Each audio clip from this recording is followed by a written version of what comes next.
తిరుమల పుణ్యక్షేత్రానికి వెళ్లే భక్తులకు ప్రయాణికులకు స్వచ్ఛమైన ఆహారం దొరకడం దుర్లభంగా మారింది.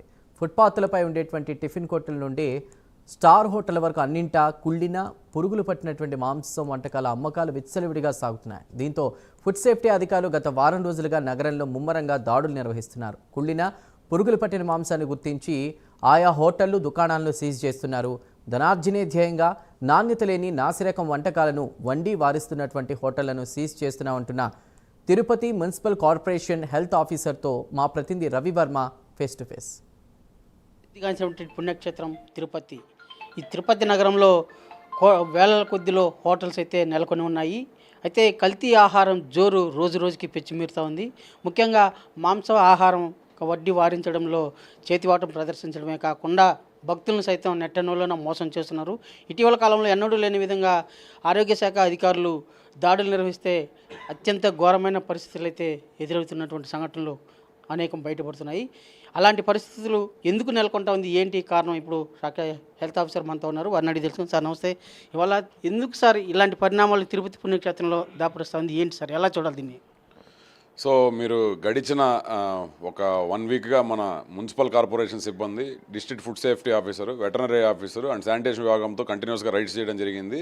సో 3 రైడ్స్లో కూడా మనకి చాలా దగ్గరలో వైలేషన్స్ కనిపించాయి. Municipal norms and FSSI norms violations కనిపించాయి. సో పర్టికులర్గా మనకి ఏదైతే పీపీ చావడ్లో మెయిన్ ఇన్సిడెంట్, సో అదైతే దాదాపు మోర్ దెన్ ½ టన్ మనకి అవైలబుల్ అయింది ఐటమ్ అక్కడ. అంటే రోటన్ మీట్ వీళ్ళు వేరే దగ్గర నుంచి హైదరాబాద్, చెన్నై, బెంగళూరు లాంటి ప్రాంతాల్లో తక్కువ రేటుకి ఎక్కడైతే దొరుకుతుందో, ఎక్కడికైతే వాటికి విలువ లేదో అలాంటి ప్రాంతాల నుంచి తీసుకొచ్చి రైల్వే పార్సిల్ కౌంటర్ ద్వారా ఇక్కడ తిరుపతికి తీసుకొచ్చి సాటర్డే సాయంత్రం వాటిని ఇక్కడ చేర్చి వాటినంతా కూడా ఆ వారం అంతా చిన్న చిన్న మెస్లకి, హోటల్స్కి, వీటికన్నిటికీ సప్లై చేస్తున్నారు. సో ఈ ఇన్సిడెంట్ బయటపడిన తర్వాత కంటిన్యూస్గా మేము రిపీటెడ్గా రైడ్స్ చేయడం జరిగింది. దానిలో భాగంగా మనకి లీలామాల్ సర్కిల్ దగ్గర ఉన్న చేపల మార్కెట్లోని 22 షాపుల్లో 2 షాపులు కూడా ఇలాగే పట్టుబడ్డాయి. సో రిపీటెడ్గా వార్నింగ్స్ ఇచ్చి ఆల్రెడీ ఇష్యూ ఒక స్టేట్ లెవెల్ ఇష్యూ అయ్యి మనకి ఇన్సిడెంట్ జరుగుతూ ఉన్నా కూడా వాళ్ళకి ఎటువంటి భయం లేకుండా shop number 9, shop number 10, shop number 9లో మనకి కుళ్ళిపోయిన చేపలన్నీ కూడా రెఫ్రిజిరేటర్లో పెట్టినారు. రెఫ్రిజిరేటర్ డోర్ టోటల్గా బ్రేక్ అయిపోయింది. సో టెంపరేచర్ మెయింటైన్ కాక ఆ ఫిషెస్ అన్నీ కూడా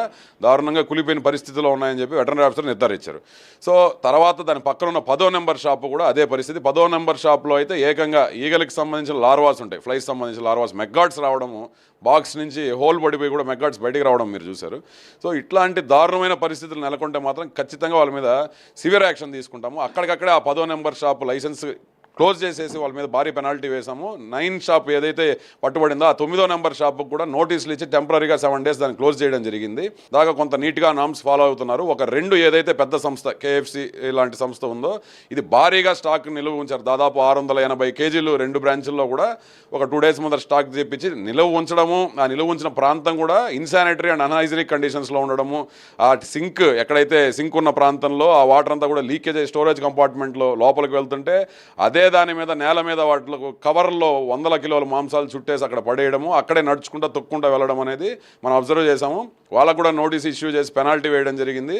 సో కంటిన్యూస్గా మనము వాళ్ళకి అవేర్నెస్ ఇస్తున్నా కూడా రిపీటెడ్గా ఇలా మాత్రం చేస్తే ఈసారి ఏకంగా క్రిమినల్ కేసులే బుక్ చేసి శాశ్వతంగా వాళ్ళ లైసెన్స్ రద్దు చేసే విధంగా కూడా మేము చర్యలు తీసుకుంటాం. సార్ ముఖ్యంగా అంటే ఇలాంటి షాప్స్ ఫ్రీక్వెంట్గా తనిఖీలు లేని కారణంగానే ఇలాంటి అక్రమాలకి, అకృత్యాలకు పాల్పడుతున్నారని చెప్పి భావన సర్వత్రా పబ్లిక్లో ఉత్పన్నం. దీన్ని ఎలా చూడాలి?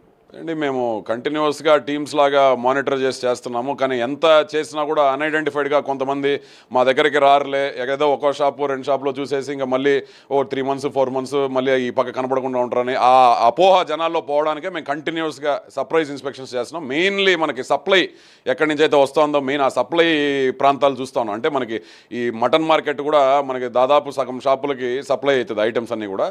మనకి fish market 70% of the hotels, restaurants and population అంతా కూడా మన లీలామాల్ దగ్గర ఉండే ఫిష్ మార్కెటే సప్లై అవుతాయి. సో ఇలాంటి సప్లైస్ మనం కొంత కంట్రోల్ చేయగలిగితే మ్యాక్సిమం, అంటే కొంతమంది తెలిసి తీసుకెళ్తారు హోటల్స్ యాజమాన్యం, కొంతమంది తెలియక కూడా తీసుకెళ్లే వాళ్ళు ఉంటారు. శానిటరీ సిబ్బంది కానీ ఆ వాటికి సంబంధించిన ఎంప్లాయీస్కి కానీ కూడా తెలియకుండా సడన్గా సర్ప్రైజ్గా రైడ్ చేయడం జరుగుతుంది. సో ఎక్కడ పట్టుబడితే అక్కడ సివియర్ యాక్షన్ ఉంటుంది. అంటే పెనాల్టీ వేసి ఏదో చేతులు దులుపుకొని వాళ్ళకి భయం లేకుండా మళ్ళీ కూడా అదే రిపీట్ చేస్తే మాత్రం ఖచ్చితంగా వాళ్ళు ట్రేడ్ లైసెన్స్ రద్దు చేస్తాం. మనం చూస్తే ట్రేడ్ లైసెన్స్ మన ఏదైతే చేపల మార్కెట్లో 10వ నెంబర్ ఉందో దాని ట్రేడ్ లైసెన్స్ రద్దు చేసాం. ఆ స్టేజ్ దాటేసింది. ఎందుకంటే ఇది చాలా సివియర్ ఇష్యూ అయింది తిరుపతి ఇన్సిడెంట్. ఎందుకంటే ఇది తిరుపతి అంటే పర్టికులర్గా రెసిడెంట్ పాపులేషన్ కన్నా కూడా ఫ్లోటింగ్ పాపులేషన్ ఎక్కువ. మనకి దాదాపు 50,000 నుంచి 1,00,000 మంది దాకా నిత్యం మనకు భక్తులు వస్తూ ఉంటారు. సో ఇక్కడ ఏదైనా చిన్నది ఇట్లాంటి సన్నివేశం సంభవిస్తే అది రాష్ట్ర వ్యాప్తంగా దేశవ్యాప్తంగా కూడా ఈ తిరుపతి ప్రతిష్ట తగ్గిపోయే పరిస్థితి ఉంటుంది. అలాంటివి అందుకని తిరుపతిలో కొంత జాగ్రత్తగా వ్యాపారస్తులు నీట్గా మెయింటైన్ చేసుకోవాలా. కొంత మన కంప్లైంట్ వస్తే చెక్ చేసే టైంకి అంతా కూడా వాళ్ళ ఎవరు అక్కడ లేరు. బట్ వ్యాపారం అయితే లోపల అయితే జరగట్లేదు.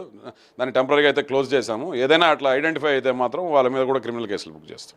ఇది ముఖ్యంగా అంటే ప్రభుత్వ నిబంధనలకు అనుగుణంగానే దుకాణాలు నిర్వహించుకోవాలి తప్ప ప్రభుత్వ నిబంధనలు అతిక్రమిస్తే ఎటువంటి దుకాణాన్ని అయితే సీజ్ చేస్తాము, అలాంటి ట్రేడ్ లైసెన్స్లు కూడా రద్దు చేస్తామని చెప్పి కూడా ప్రకటిస్తున్నారు. అదే కాకుండా ఫ్రీక్వెంట్గా తరచూ మీద దాడులు అయితే నిర్వహిస్తామని చెప్పి కూడా హెల్త్ ఆఫీసర్ స్పష్టం చేస్తున్నారు. విడిజన రామకృష్ణతో రవి ప్రైమ్ 9 తిరుపతి నుంచి.